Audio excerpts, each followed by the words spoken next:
Bonjour à tous, je viens d'aller voir deux films sortis en 2023. Je vais donc pouvoir vous proposer une analyse et une notation sur les 15 films que j'ai vus en 2023.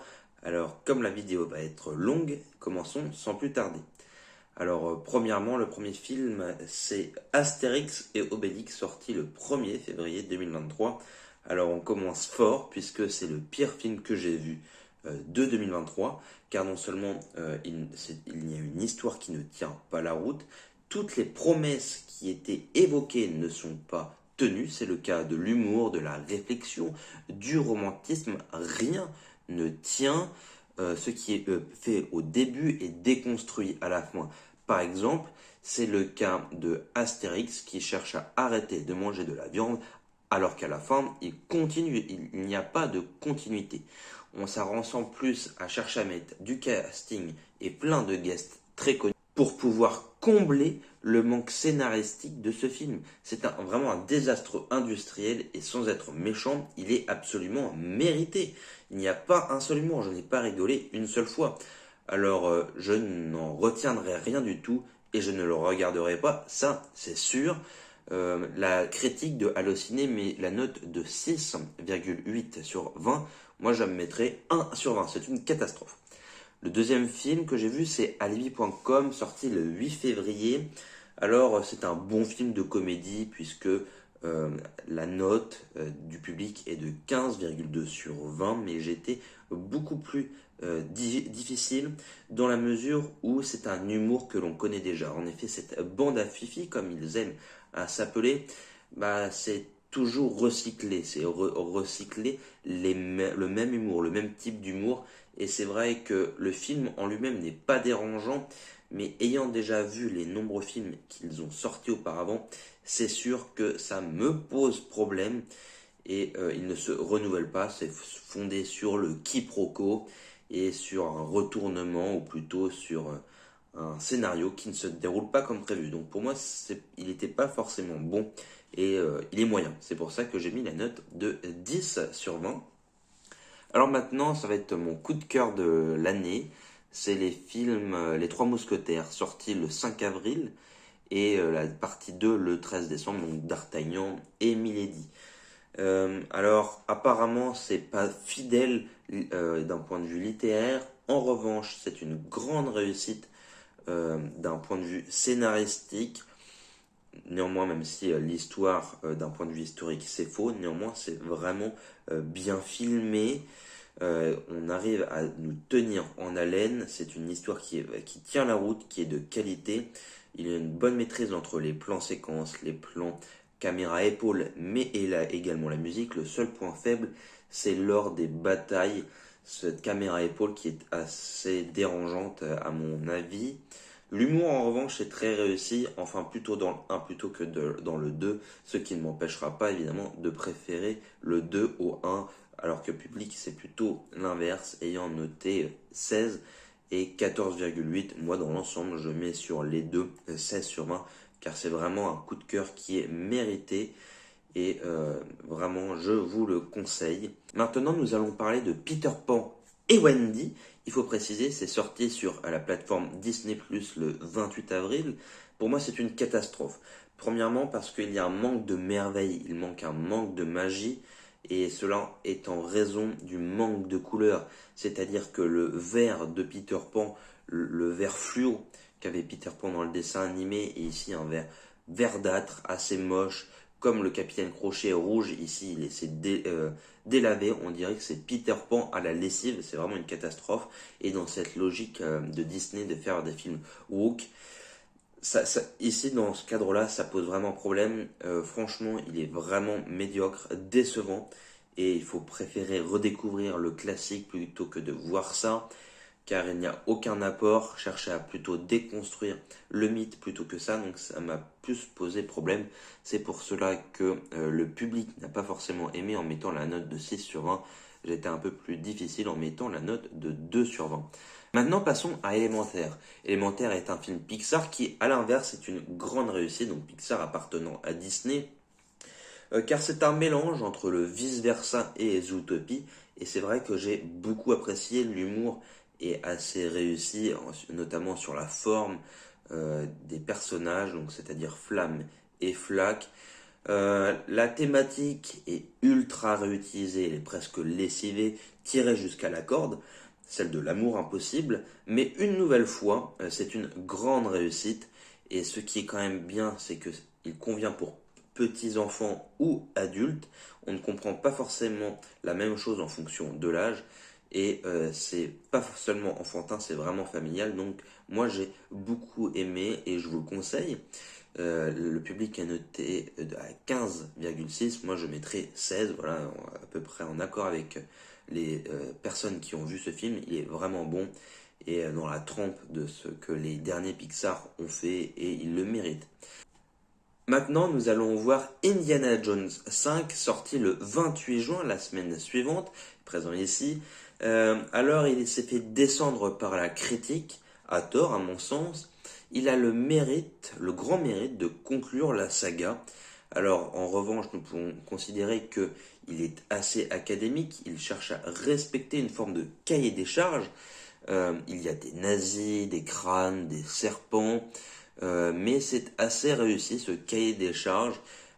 Les effets spéciaux y jouent pour beaucoup, notamment la question de l'intelligence artificielle et du deepfake, donc coller le visage jeune numérique de Harrison Ford sur le jeune Indiana Jones.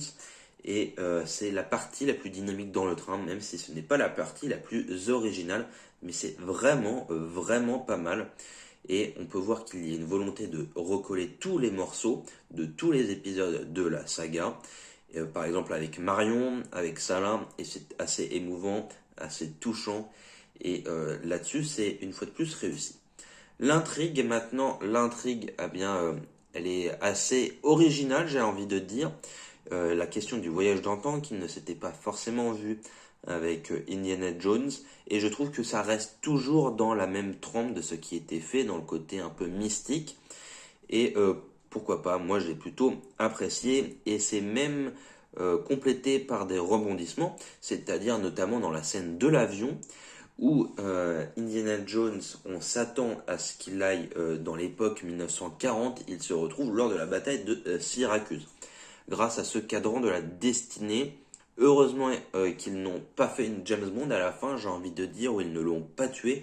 Non, et donc c'est pour ça que c'est une réussite et c'est assez touchant.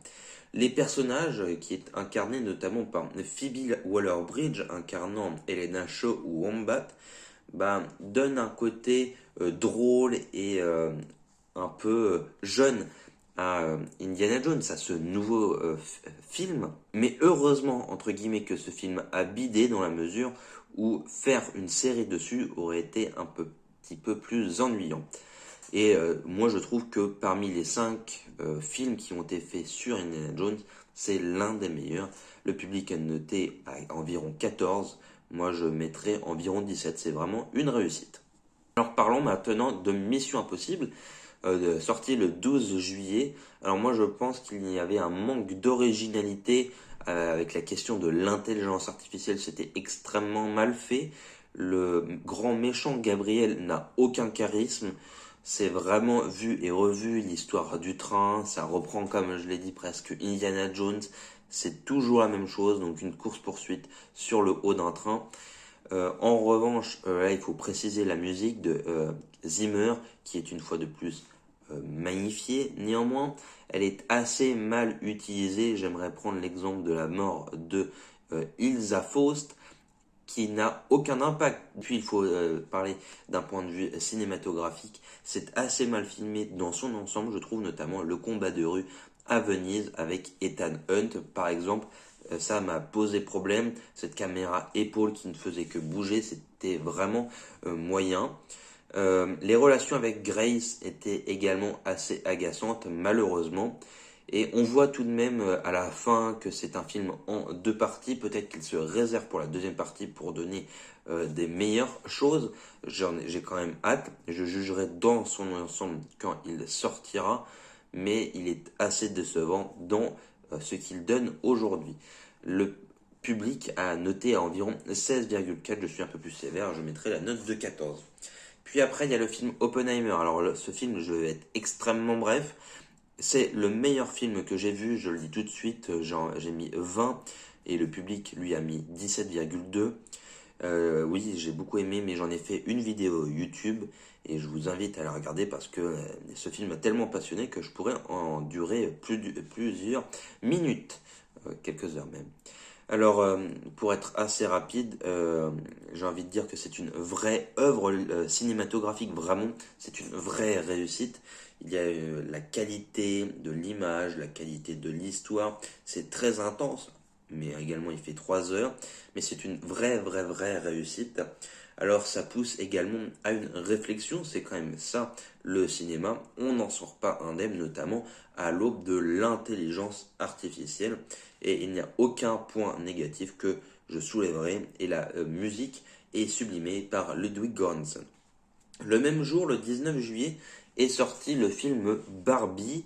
Alors c'est une comédie musicale. Alors d'habitude, je ne suis pas un fan de comédie musicale comme La La Land, mais le cartoon m'a convaincu ainsi que la musique.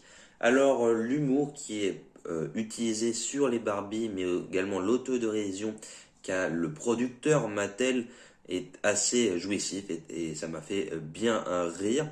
Et il faut parler également du message politique derrière, disant que les Ken sont opprimés par les Barbie et ça pose un problème, faisant référence au monde d'aujourd'hui où des femmes se sentent opprimées par les hommes.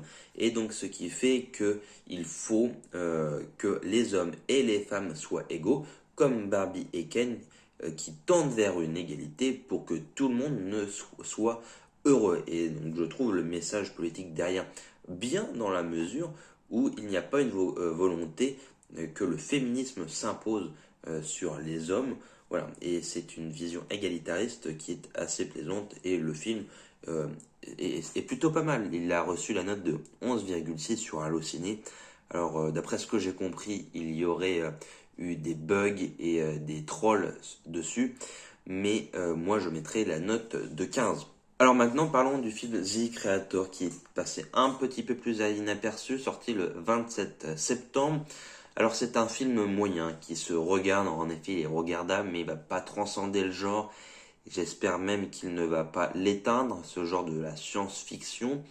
Alors il a peu de moyens mais en revanche c'est quand même une vraie réussite pour le peu de moyens qu'ils avaient. L'histoire tient la route, c'est même assez touchant à certains égards et visuellement c'est une réussite et ça même apporte de nouveaux paysages par rapport à Star Wars par exemple car il a beaucoup été comparé à lui. La note environ est de 14,8 sur Allociné et j'ai mis environ 14. Après, c'est un film également sorti en France par Albert Dupontel, sorti le 25 octobre, second tour. Alors c'est une fable politique qui ne va pas vraiment dans le fond à mon sens, la question du problème des politiques, mais qui n'est pas trop mal. C'est une bonne petite fiction française, agréable, mais sans plus. Ça montre tout de même l'hypocrisie et une forme d'aristocratie de ce monde politique des élites et c'est assez plaisant. Le public a mis la note de 14,8, moi j'ai mis plutôt la note de 12. Bon, c'est appréciable, ça m'avait fait penser au Prince et le Pauvre de Disney par exemple. Puis après, parlons maintenant du film Napoléon, sorti le 22 novembre 2023. Alors ce film également, je ne vais pas trop m'attarder dessus car j'ai fait 2 vidéos. La première seule sur ma chaîne et la deuxième en groupe que je vous invite toutes les deux à regarder. Alors pour être rapide, il n'est dans le fond pas trop mal, mais il y a énormément de problèmes qui ternissent cette image, notamment historique, dans la réalisation, dans le manque d'épique, et ça manque un peu tout. La relation avec Joséphine, les batailles, bref, ça m'a posé énormément de problèmes, et c'est vraiment une version Wish, et notamment sur la réalisation, c'est vrai que ça laisse à désirer. Et c'est vraiment le film où la musique est vraiment en deçà. J'adore Martins Philippe, mais là l'usage est très mal fait, notamment avec la musique corse. Le public a mis la note de 9,2. C'est moi j'ai mis plus 12,5, mais je comprends tout à fait cet avis. Après, le film Wonka, sorti le 13 décembre, est un bon film de Noël, toujours dans sa trempe de ses comédies musicales. Je ne suis évidemment toujours pas fan de ces comédies musicales. En revanche, c'est plutôt une réussite et vraiment c'est plus qu'appréciable. J'ai préféré à Barbie car la musique là est entraînante et c'est assez touchant, notamment avec la petite Noodles ou la corporation des chocolats. Timothée Chalamet, lui, joue une fois de plus extrêmement bien. Il est vraiment bon dans son rôle et permet de bien préparer la suite qui s'est fait avec Charlie et la chocolaterie avec Johnny Depp. C'est vraiment une très bonne réussite. Et j'ai mis la note de 16 quand le public a mis la note de 15,2. Puis après, je vais parler très rapidement de ce film médiocre, mais vraiment plus que nul. C'est Rebel Moon, sorti sur Netflix le 15 décembre, qui a voulu copier Star Wars, mais qui en réalité est une catastrophe. C'est vraiment le pire Star Wars et même au-dessus de cela. C'est vraiment plus que catastrophique, mais vraiment. Il y a des ralentis toutes les 2 minutes 45, c'est plus qu'ultra chiant. La musique est inexistante au possible et c'est vraiment ultra nul. Le public a mis la note de 10 et je les trouve extrêmement gentils. J'ai mis la note de 4 et encore ça pourrait descendre à 3. Puis terminons maintenant par le film La Tresse. Alors c'est un film français plus intimiste avec France Télévisions. C'est vraiment pour moi la réussite du cinéma français. C'est vraiment mon gros coup de cœur après Oppenheimer. Je le trouve très réaliste vis-à-vis du livre de Laetitia Colombani que j'ai pu lire. J'avais même l'impression de voir le livre. Donc vraiment, c'est une vraie réussite. C'est pour moi l'un des meilleurs. Vraiment très touchant. C'est l'histoire de 3 femmes qui sont intimement liées. Une indienne, une italienne et une canadienne qui ont des liens non uniquement avec cette tresse qui est le titre du livre et du film, mais elles sont semblables car elles n'ont pas besoin d'hommes pour s'en sortir. Elles se retrouvent seules sans homme. Donc l'indienne, elle est obligée d'abandonner son mari. La canadienne, elle, s'est divorcée quand l'italienne perd son père. Leur travail également est un poids. Dalit, les intouchables, ou avocat par exemple pour Sarah au Canada, mais également la question de l'entreprise pour l'italienne. Et leur religion ne les aide pas. Donc c'est vraiment très intimiste, très touchant. Et ce qui est montré sur l'affiche, montrant vous n'allez pas en croire vos yeux, montrant qu'on va en pleurer, et c'est assez vrai, et c'est pour ça que j'ai mis la note de 19 sur 20. Le public a également apprécié en mettant la note de 16,8. C'est vraiment une extrême réussite, c'est mon deuxième film préféré.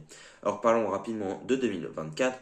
Alors plusieurs films m'intéressent et que j'irai probablement voir. C'est le cas de Dune, Vice Versa, Gladiator 2, Civil War, Le Comte de Monte Cristo, Ferrari et Mustapha.